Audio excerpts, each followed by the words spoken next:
नमस्कार दोस्तों, एक बार फिर से आप सभी का बहुत बहुत स्वागत है एबीआर कोचिंग सेंटर में। दोस्तों, इस क्लास में हम लेके आए हैं मध्यकालीन इतिहास का दूसरा भाग, जो कि है दिल्ली सल्तनत के बारे में। और क्लास थोड़ी लंबी होने वाली है, तो इसलिए फटाफट स्टार्ट करते हैं। लेकिन उससे पहले जिन्होंने सब्सक्राइब नहीं किया चैनल को, तो सब्सक्राइब जरूर कर लें। आज का फर्स्ट हमारा है भारत के इतिहास में कब से कब तक के बीच की अवधि को दिल्ली सल्तनत काल के रूप में जाना जाता है। तो 1206 से 1526 ईस्वी के बीच के काल का जो समय है उसको दिल्ली सल्तनत काल के रूप में जाना जाता है। नेक्स्ट है सल्तनत काल 1206 से 1526 के दौरान कितने राजवंशों ने दिल्ली पर शासन किया है। तो 5 जो शासक थे, राजवंश थे, उन्होंने शासन किया है। कौन कौन से थे? तो देखिए, फर्स्ट है मामलुक यानी कि गुलाम वंश, जिसने 1206 से 1290 तक। खिलजी वंश ने 1290 से 1320 तक। तुगलक वंश ने 1320 से 1414 ईस्वी तक। सैयद वंश ने 1414 से 1451 तक। और लोधी वंश ने 1451 से 1526 तक। नेक्स्ट हमारा क्वेश्चन है दिल्ली सल्तनत की स्थापना किस वर्ष हुई थी। तो दिल्ली सल्तनत की स्थापना हुई थी 1206 ईस्वी में। दिल्ली सल्तनत में राज्य और प्रशासन के संदर्भ में मुक्ति शब्द का क्या अर्थ था। तो एकता नामक भूमि अभिहस्तांकन का धारक। नेक्स्ट हम बात करते हैं दिल्ली सल्तनत का शासन कब समाप्त हुआ था। तो दिल्ली सल्तनत का शासन समाप्त हुआ था 1526 में। दिल्ली सल्तनत की दरबारी या फिर राजभाषा क्या थी। तो फारसी भाषा थी। नेक्स्ट है उस भाषा का नाम बताइए जिसे मध्यकालीन काल के दौरान शिवर भाषा के रूप में नामित किया गया था। तो उर्दू भाषा को नामित किया गया था। सल्तनत काल में किस कला का सर्वाधिक उत्थान हुआ। तो वास्तुकला का उत्थान हुआ। अजमेर की सबसे पुरानी मस्जिदों में से एक अढ़ाई दिन का झोंपड़ा नामक मस्जिद का निर्माण किस शासक ने करवाया था। तो कुतुब उद्दीन ऐबक ने करवाया था। नेक्स्ट है भारत पर शासन करने वाला पहला मुस्लिम वंश कौन सा था। तो गुलाम वंश यानी कि मामलुक वंश था, जो कि एक मोहम्मद गौरी के गुलाम थे। नेक्स्ट है 1206 से 1290 तक उत्तर भारत पर शासन करने वाले वंश की स्थापना कुतुबुद्दीन ऐबक ने की थी। तो किस वंश की स्थापना की थी? गुलाम वंश की स्थापना की थी। किसने? कुतुबुद्दीन ऐबक ने। नेक्स्ट है दिल्ली की गद्दी पर बैठने वाली पहली और एकमात्र मुस्लिम महिला कौन थी। तो रजिया बेगम थी। इल्तुतमिश के शासनकाल के दौरान सल्तनत की राजधानी कौन सी थी। तो दिल्ली राजधानी थी। दिल्ली की गद्दी पर बैठने वाली प्रथम महिला रजिया सुल्तान, जो कि किस सुल्तान की पुत्री थी। तो इल्तुतमिश की पुत्री थी। नेक्स्ट है फखर ए मुदबिर, जो दिल्ली के सुल्तान इल्तुतमिश का समकालीन था। वो एक प्रसिद्ध क्या था? इतिहासकार था। 1236 ईस्वी में सुल्तान इल्तुतमिश की पुत्री कौन थी? रजिया, जो वो सुल्तान बनी थी। महारानी रजिया सुल्ताना को किस किले में कैदी की तरह रखा गया था जब वह अपने विद्रोही जनरल मलिक इख्तियार उद दीन अल्तुनिया से हार गई थी। तो किला मुबारक में रखा गया था। कुतुब मीनार का नाम सूफी संत जिसका नाम है ख्वाजा कुतुबुद्दीन बख्तियार काकी के नाम पर रखा गया था, यानी कि रखा गया था। ठीक है। नेक्स्ट हम बात करते हैं शेख ख्वाजा कुतुबुद्दीन बख्तियार काकी की दरगाह कहाँ स्थित है। तो दिल्ली में स्थित है। इल्तुतमिश के शासनकाल के दौरान सैन्य सेवा के लिए विशेष दास खरीदे गए थे, जिन्हें किस नाम से जाना जाता था। तो बंदरन के नाम से जाना जाता था।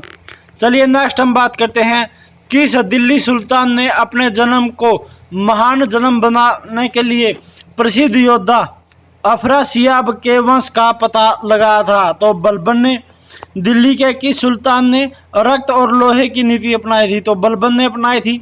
दिल्ली सल्तनत का रक्षक किसे माना जाता है। तो गियासुद्दीन बलबन को माना जाता है। पहला सुल्तान जिसने खलीफा से अलंकरण पत्र का अनुरोध किया और प्राप्त किया वह कौन था। तो वह इल्तुतमिश था। नियमित मुद्रा जारी करने और दिल्ली को अपने साम्राज्य की राजधानी घोषित करने वाला दिल्ली का पहला सुल्तान कौन था। तो इल्तुतमिश था। कुतुब मीनार का निर्माण किस प्रसिद्ध शासक ने करवाया था? तो इल्तुतमिश ने करवाया था। किस सुल्तान को खलीफा से सम्मानित लबादा मिला है? तो इल्तुतमिश को मिला है। चांदी का सिक्का टंका द्वारा पेश किया गया, तो इल्तुतमिश द्वारा पेश किया गया है। दिल्ली के सुल्तान का पद संभालने से पहले बलबन सुल्तान किसके प्रधानमंत्री थे? तो नसीर उद दीन के प्रधानमंत्री थे। इल्तुतमिश ने शिक्षा का एक केंद्र कहाँ स्थापित किया था? तो पटना में स्थापित किया था।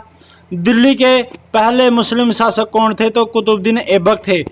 नेक्स्ट है, लाहौर में चौगान यानी कि पोलो खेलते समय घोड़े से अचानक गिरने से दिल्ली के किस सुल्तान की मृत्यु हुई थी? तो कुतुबुद्दीन ऐबक की मृत्यु हो गई थी। विजित भूमि की देखभाल करने के लिए मोहम्मद गौरी ने अपने भरोसेमंद जनरल कौन था जो उसको पीछे छोड़ दिया था? तो कुतुबुद्दीन ऐबक को पीछे छोड़ दिया था। कुव्वत उल इस्लाम मस्जिद का निर्माण किसने करवाया है? तो कुतुबुद्दीन ऐबक ने करवाया। लाख बख्श शासक की उपाधि किसको दी गई है? तो कुतुबुद्दीन ऐबक को दी गई है। दिल्ली का कुतुब मीनार का निर्माण किस शताब्दी में हुआ था? तो दूसरी और 13वीं शताब्दी में हुआ था। चंगेज खां के दिन मंगोलों ने किसके शासनकाल में भारत पर आक्रमण किया था? तो इल्तुतमिश के शासनकाल में भारत पर आक्रमण किया चंगेज खां ने। अमीर खुसरो कौन थे? तो अमीर खुसरो कवि थे। भारत का तोता किसे कहा जाता है? तो अमीर खुसरो को भारत का तोता कहा जाता है। किसने इंद्रप्रस्थ माता या चतुर्दंडी संप्रदाय नामक संगीत शास्त्र की एक नई प्रणाली बनाई थी? तो अमीर खुसरो ने बनाई थी। सल्तनत के सबसे बड़ी स्थायी सेना जिसे सीधे राजा द्वारा भुगतान किया जाता था किसके द्वारा बनाई गई थी? अलाउद्दीन खिलजी के द्वारा बनाई गई थी। नेक्स्ट हमारा क्वेश्चन है, वह सुल्तान जिसने खुद को दूसरा सिकंदर यानी कि सिकंदर ऐसनी बताया वह कौन है? तो है अलाउद्दीन खिलजी है। चलिए नेक्स्ट क्वेश्चन देखते हैं। दक्षिण भारत पर विजय प्राप्त करने वाला दिल्ली का पहला सुल्तान अलाउद्दीन खिलजी है। दिल्ली का कौन सा सुल्तान दक्षिण भारत में सैन्य अभियान शुरू करने वाला पहला सुल्तान था? तो अलाउद्दीन खिलजी था। नेक्स्ट क्वेश्चन है, बाजार विनियमन प्रणाली को शुरुआत किसने की थी? तो अलाउद्दीन खिलजी ने की। दिल्ली के सिंहासन पर बैठने के लिए किस खिलजी शासक ने अपने ससुर की हत्या की? तो अलाउद्दीन खिलजी ने अपने ससुर की हत्या कर दी थी। सीरी दिल्ली का दूसरा शहर का निर्माण किसने करवाया है? तो अलाउद्दीन खिलजी ने करवाया था। नेक्स्ट है, अलाई दरवाजा दिल्ली में कुव्वत उल इस्लाम मस्जिद का दक्षिणी प्रवेश द्वार का निर्माण किसने करवाया है? तो अलाउद्दीन खिलजी ने करवाया है। अलाउद्दीन खिलजी ने मालवा यानी कि मध्य प्रदेश पर किस वर्ष कब्जा किया था? तो 1305 ईस्वी में कब्जा किया था। नेक्स्ट हम बात करते हैं इसमें क्वेश्चन नंबर 50 की। पहला मुस्लिम शासक था कौन जिसने साम्राज्य ने लगभग पूरे भारत को उसके दक्षिण अंत तक तय किया गया था? तो अलाउद्दीन खिलजी था जो कि पहला मुस्लिम शासक था जिसके साम्राज्य ने लगभग पूरे भारत को उसके दक्षिणी अंत तक तय किया था। दिल्ली के खिलजी सुल्तान कौन थे? तो तुर्क है जो दिल्ली के खिलजी सुल्तान थे। दिल्ली जनरल जो सफलतापूर्वक मुंद्रई तक पहुंचा वह कौन था? तो वह मलिक काफूर था। हौज खास किला भारत के किस शहर में है? तो दिल्ली में है।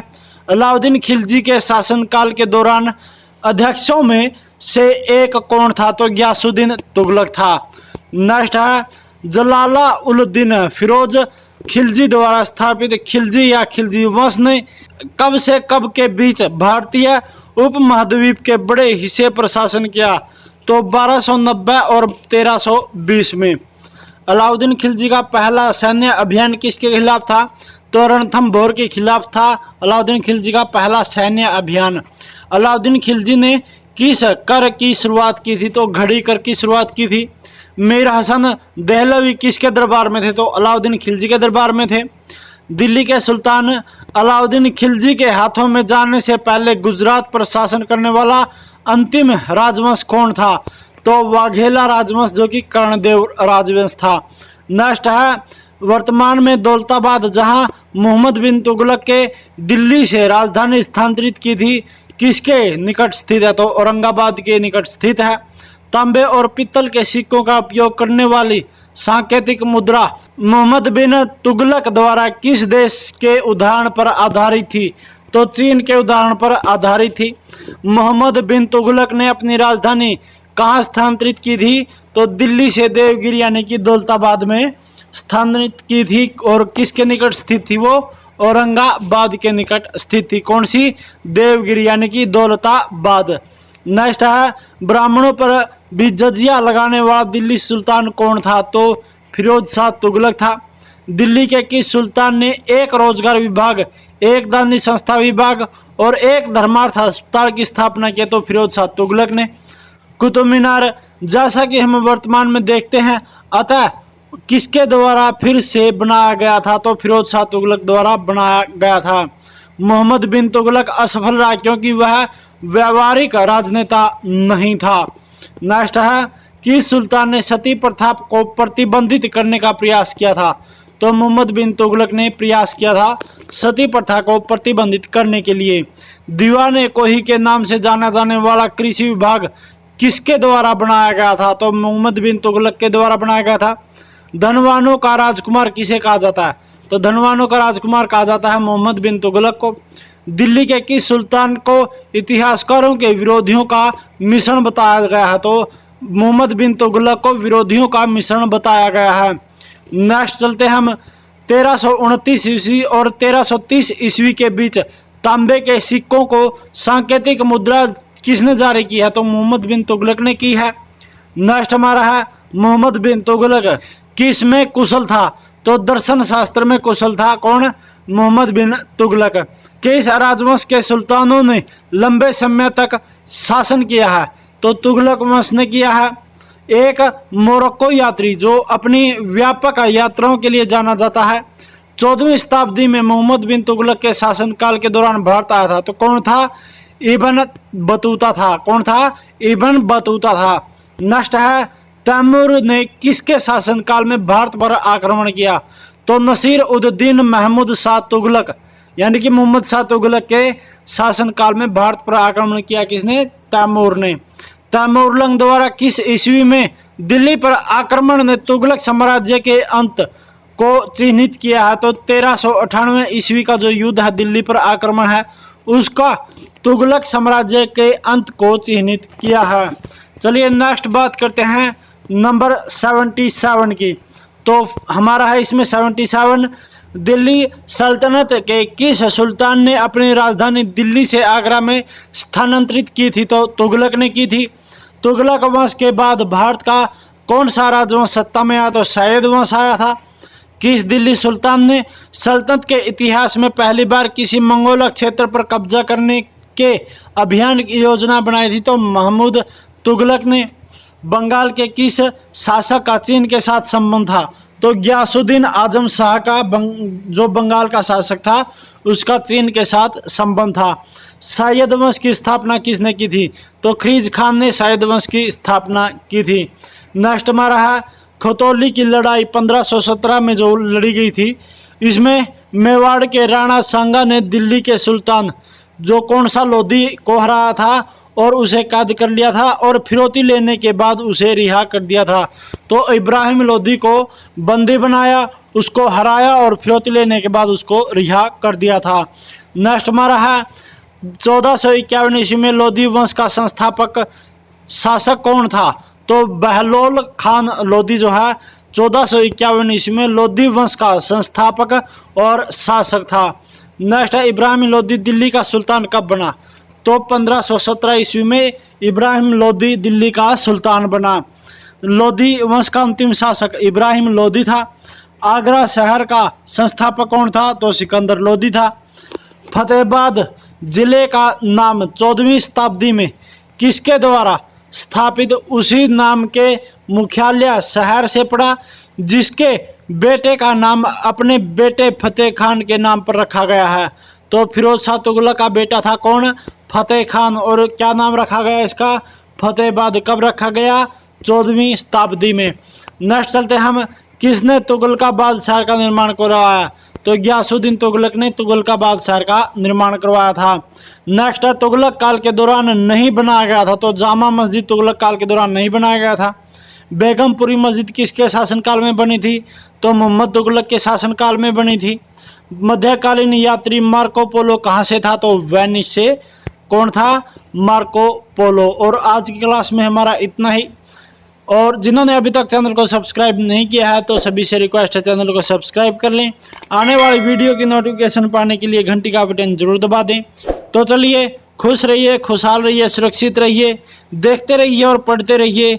मिलते हैं जल्दी नेक्स्ट क्लास में। तब तक के लिए जय हिंद, जय भारत।